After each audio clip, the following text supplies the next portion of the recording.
Matt Step Dave Campbell's Texas football here at a very toasty Arlington High School here with the head coach of the Mesquite Horn Jaguars, Coach Courtney Allen. And Coach, first off, congratulations on the new gig. I know you did a lot of good things at North Crowley, and when the Mesquite Horn job came open, what were some things that really attracted you about the job and for caused you to throw your name in the hat? Well, I always thought that Mesquite Horn was a sleeping giant. If you just look back at the history of the program, they've done a lot of winning, so just knowing what was in that community, being from Dallas County and being familiar with the Mesquite and Pleasant Grove area, you knew that you always have a chance to do some winning. Let's get you to take one step over here. There you go. Get that handsome face in the picture there. There you go. It is warm. Now let's talk about the heat a little bit. This is probably one of the hottest days of the summer, and it's only June 10th, so yeah, it's going to be a fun summer. But, we talked about it off camera. You may have to play a game in some heat like this early in the year, so you want to get your conditioning down. What did you tell your kids this week, knowing when you looked at the weather forecast and seeing we have an afternoon start, that it was going to be warm?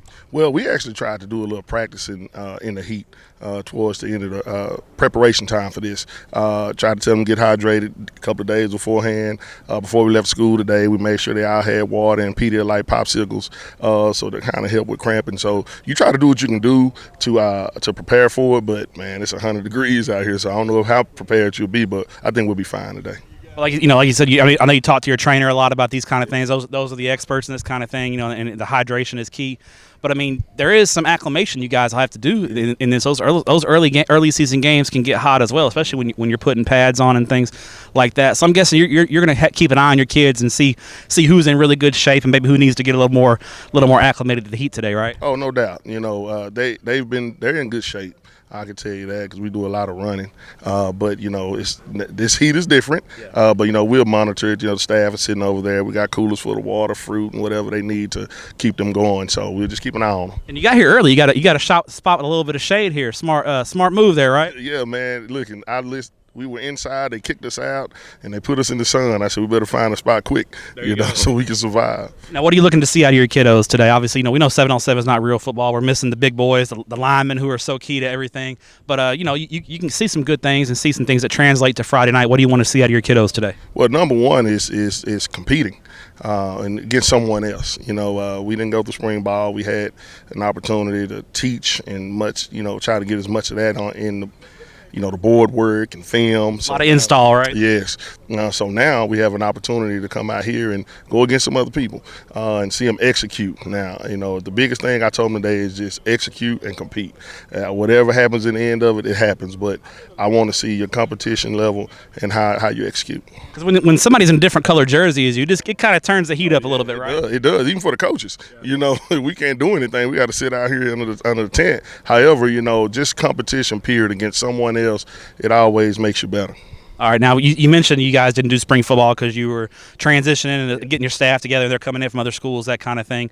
But during your install, in transitioning, what was the biggest thing you wanted to get accomplished with your kids? We didn't want to go fast. We wanted to really take our time, and because if we look at the success of the program or where they've been before, they've had a few coordinators here and there. So we wanted to make sure we took our time and just talked. Just slow down and really teach. Because if we did that, we could take the summer and take it to another level, and hopefully we'll be ready to play on August 25th against Plano West. All right, final question for you, Coach.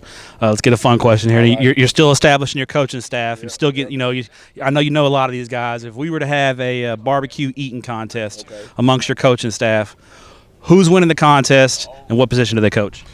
I would say Big Curtis Riser. Curtis Riser, big dude. Curtis about 6'6", and he can throw down some stuff. So I'm gonna say Curtis. Is he a young guy or is he an older guy? He's young, so he can. Those young guys have the metabolism too.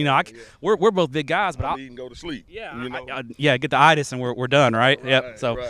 All right, Coach, enjoy watching your kiddos today compete. Appreciate what you do for student athletes in the state of Texas, and good luck in 2022. Appreciate you, Matt. Thanks. Appreciate you. Hey, thanks for watching this clip here on YouTube. If you like this kind of stuff and you want more of it, make sure you subscribe to our YouTube channel. And remember, you can watch us live every weekday at noon at TexasFootball.com, Facebook, Twitch, or here on YouTube. And if you want more of the best coverage of football in the state of Texas, check out TexasFootball.com and become a Dave Campbell's Texas Football Insider at TexasFootball.com/subscribe.